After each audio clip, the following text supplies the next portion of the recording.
আসসালামু আলাইকুম সুপ্রিয় শিক্ষার্থী সকলকে অনলাইন ক্লাসে সাদর সম্ভাষণ জানাচ্ছি। তো আজকে আমি ক্লাস 6 এর ইংলিশ সেকেন্ড পেপার থেকে একটা টপিকস যেটা গত ক্লাসে নিয়েছিলাম সেই টপিকসের ধারাবাহিকতায় আমি আজকে রুলস 4 থেকে আবার তোমাদের সাথে আলোচনা করব। তো আশা করছি তোমরা ক্লাসটা বেশ উপভোগ করবে। তো আমি রুলস 4 এ চলে যাচ্ছি যে প্রিয় শিক্ষার্থীরা কোনো অ্যাফার্মেটিভ সেন্টেন্সে যদি মাস্ট থাকে সেই ক্ষেত্রে মাস্টের পরিবর্তে অর্থাৎ এটাকে যখন আমরা নেগেটিভ করতে যাব অর্থাৎ কোনো অ্যাফার্মেটিভ সেন্টেন্সে যদি মাস্ট থাকে তাহলে এটাকে আমরা নেগেটিভ করার সময় যেটা করব মাস্টের নেগেটিভ করার সময় মাস্টের পরিবর্তে এটা কি হবে ক্যান নট বাট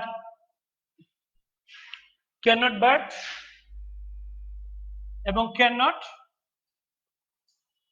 হেল্প হবে।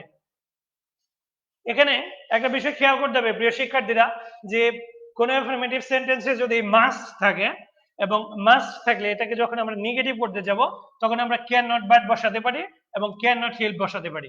কিন্তু এখানে প্রশ্ন আছে প্রিয় শিক্ষার্থীরা যে আমরা যখন ক্যান নট বাট বসাবো এখানে কোনো প্রশ্ন আসবে না, বাট যখন আমরা ক্যান নট হেল্পটা বসাবো তখন হেল্প নিজেই কিন্তু একটা principal verb.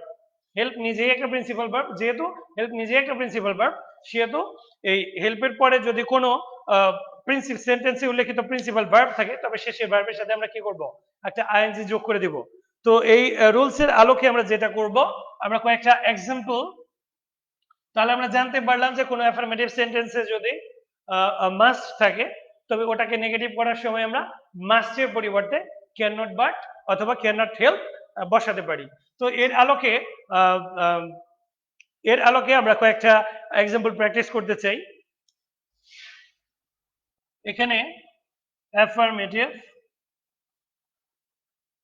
Negative we must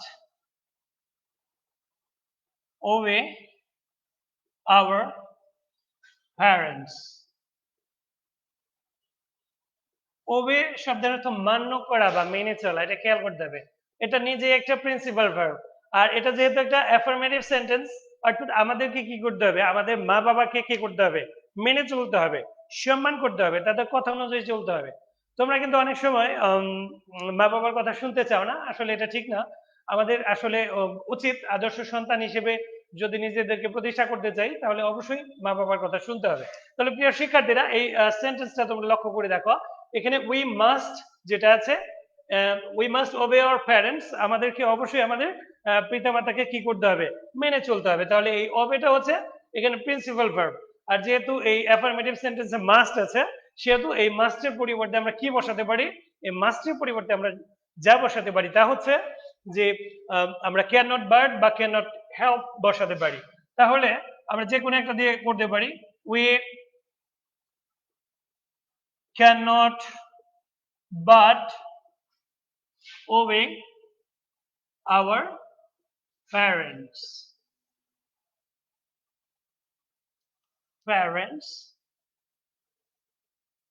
এখানে তোমরা প্রিয় শিক্ষার্থীরা তোমরা খেয়াল করে দেখো এখানে কিন্তু আমরা মাস্টের পরিবর্তে শুধু ক্যান নট বাট বসিয়েছি, অর্থাৎ ক্যান নট বাট দিয়েও কিন্তু আমরা এটাকে অ্যান্সার করতে পারি, নেগেটিভ করতে পারি, আবার এটাকে কিন্তু আমরা ক্যান নট হেল্প দিয়েও করতে পারতাম।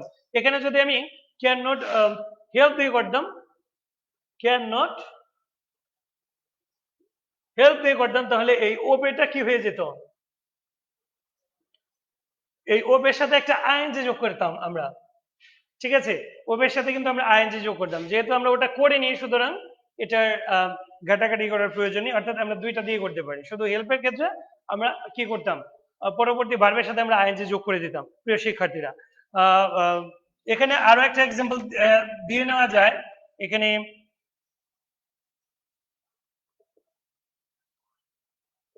we must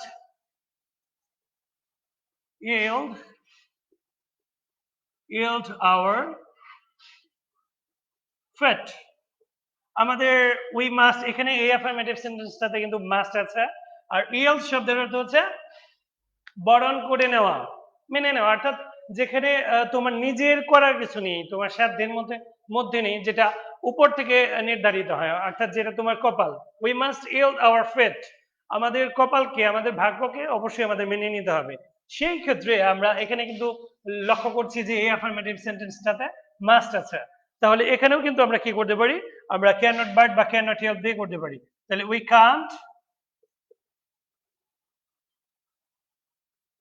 can but yield our ফেট। প্রিয় শিক্ষার্থীরা, এখানে কিন্তু মাস্টের পরিবর্তে আমরা ক্যান নট বাট দিয়েছি। তাহলে আশা করছি তোমরা এই রুলসটা বুঝেছো। আমি পরবর্তী রুলসে চলে যাব তোমাদের জন্য। কোন সেন্টেন্সের অ্যাফার্মেটিভ সেন্টেন্সের মধ্যে যদি বোথ ডট ডট এন্ড অথবা এন্ড যুক্ত থাকে, তবে সেই ক্ষেত্রে অর্থাৎ বোথ ডট ডট এন্ড অথবা এন্ড যুক্ত কোনো অ্যাফার্মেটিভ সেন্টেন্সকে যখন আমরা নেগেটিভ করতে যাব, তখন কখনো কখনো শুরুতে বা কখনো কখনো শেষে আমরা কি করতে পারি, not only dot dot but also বসাতে পারি। এটা আমি তোমাদের করে দেখাবো এখন। রুলস নাম্বার 5 এখানে লক্ষ্য করে দেখো, আমি যেটা বললাম মাত্র যে বোথ ডট ডট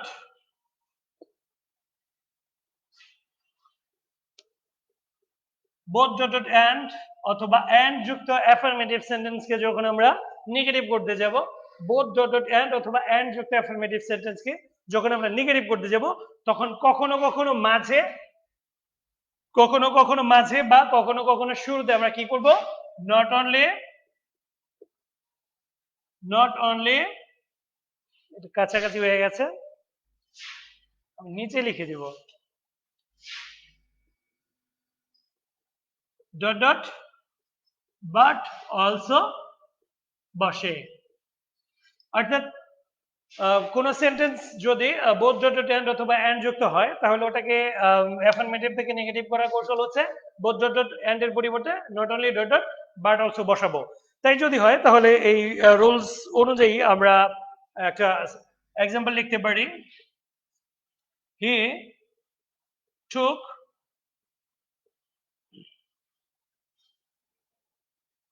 both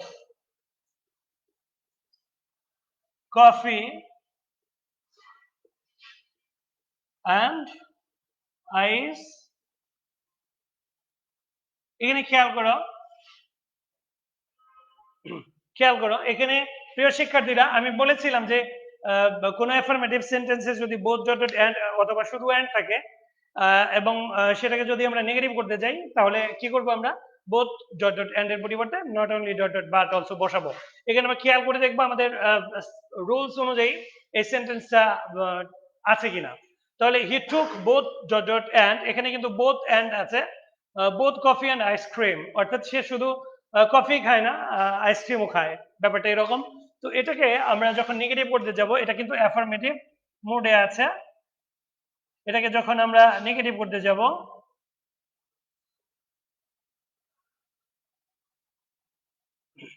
এটাকে যখন আমরা নেগেটিভ করতে যাব, তাহলে আমি বলেছি যে কখনো শুরুতে বা কখনো মাঝে আমরা কি করতে পারি,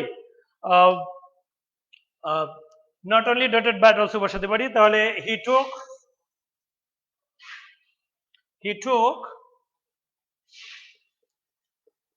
took not only coffee but also ice cream।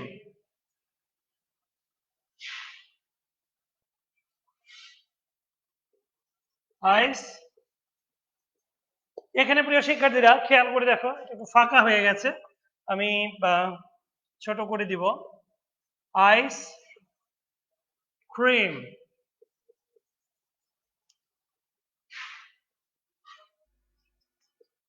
এখানে তোমরা খেয়াল করে দেখো, he took not only coffee but also ice cream.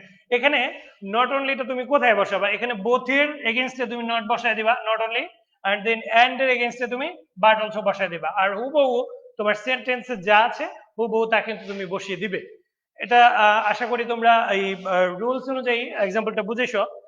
প্রিয় শিক্ষার্থীরা, সবচেয়ে সহজ এবং সর্বশেষ রুলসটা নিয়ে আমি এখন আলোচনা করতে চাই, যে রুলস নাম্বার 6 থেকে আমরা যেটা করব, অর্থাৎ কোনো অ্যাফার্মেটিভ সেন্টেন্সের মধ্যে যদি এভরি থাকে, অর্থাৎ এভরি যুক্ত অ্যাফার্মেটিভ সেন্টেন্সকে নেগেটিভ করার সময় আমরা কি করব, এভরি এর পরিবর্তে দেয়ার ইজ নো বসাবো।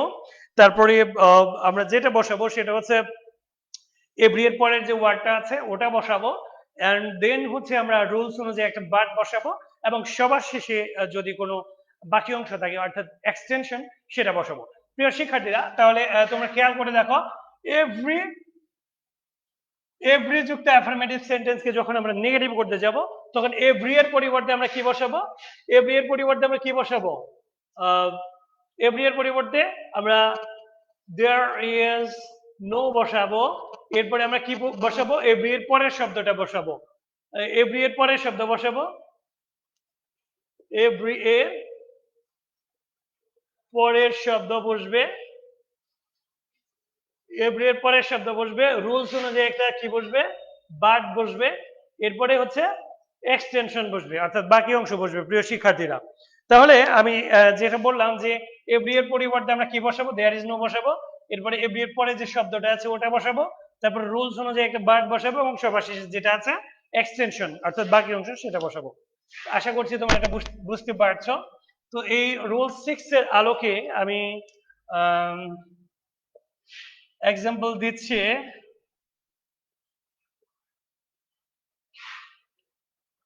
এক্সাম্পল দিয়ে দিব। এখানে everyone hates a liar, everyone hates a, এখানে খেয়াল করে দেখো everyone hates a liar, তাহলে এটা একটা অ্যাফার্মেটিভ সেন্টেন্স। এখানে কিন্তু এভরি আছে, এভরি যুক্ত, তাহলে এভরি এর পরিবর্তে রুলস অনুযায়ী there is no, নো এরপরে এভরি এর পরের শব্দ স্ট্রাকচার অনুযায়ী, তাহলে এখানে ওয়ান আছে, ওয়ান দেব, no one hates a liar. There is no one, এখানে আমি কিন্তু একটা জিনিস মিস করেছি প্রিয় শিক্ষার্থীরা। এখানে ওয়ান এর পরে রুলস অনুযায়ী যে একটা বাট বসাবো আমরা, অর্থাৎ এভরি এর পরের ওয়ার্ডটার পরে একটা বাট বসাবো, but hats, hats a liar. আশা করছি তোমরা বুঝতে পেরেছো। তাহলে এখানে এভরি এর পরিবর্তে দেয়ার ইজ নো বসিয়েছে, এবং এভরি এর পরের ওয়ার্ডটা বসিয়েছে ওয়ান, তারপর রুলস অনুযায়ী একটা বাট বসিয়েছে, এবং বাকি অংশ যেটা আছে এটা বসিয়েছি। আশা করছি তোমরা বুঝতে পেরেছো। এই রুলস এর আলোকে সর্বশেষ যে এক্সাম্পল, অর্থাৎ every mother, every mother loves her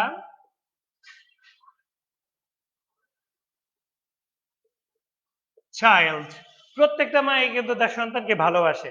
তো এখানে যে সেন্টেন্সটা দেওয়া আছে every mother loves her child, এখানে তোমরা খেয়াল করে দেখো প্রিয় শিক্ষার্থীরা, এটা একটা অ্যাফার্মেটিভ সেন্টেন্স, এবং এটাকে নেগেটিভ, এটা এখানে কিন্তু এভরি আছে, তাহলে এভরি এর পরিবর্তে আমরা নেগেটিভ করার সময় দেয়ার ইজ নো বসাবো, দেয়ার ইজ নো।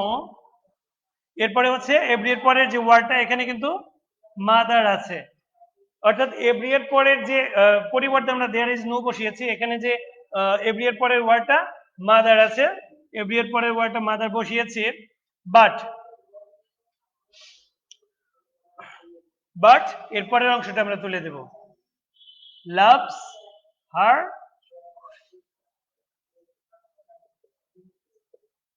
চাইল্ড।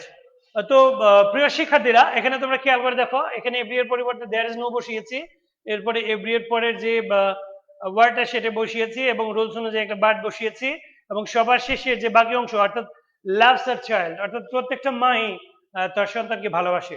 তো প্রিয় শিক্ষার্থীরা, আশা করছি তোমরা এই তিনটা রুলস এর আলোকেই আজকে আলোচনা করা হলো তোমরা বুঝেছ, এবং আশা করছি তোমরা বাসায় এটার আলোকে প্র্যাকটিস করবে। তো সে পর্যন্ত সকলেই ভালো থাকো, সবাইকে ধন্যবাদ।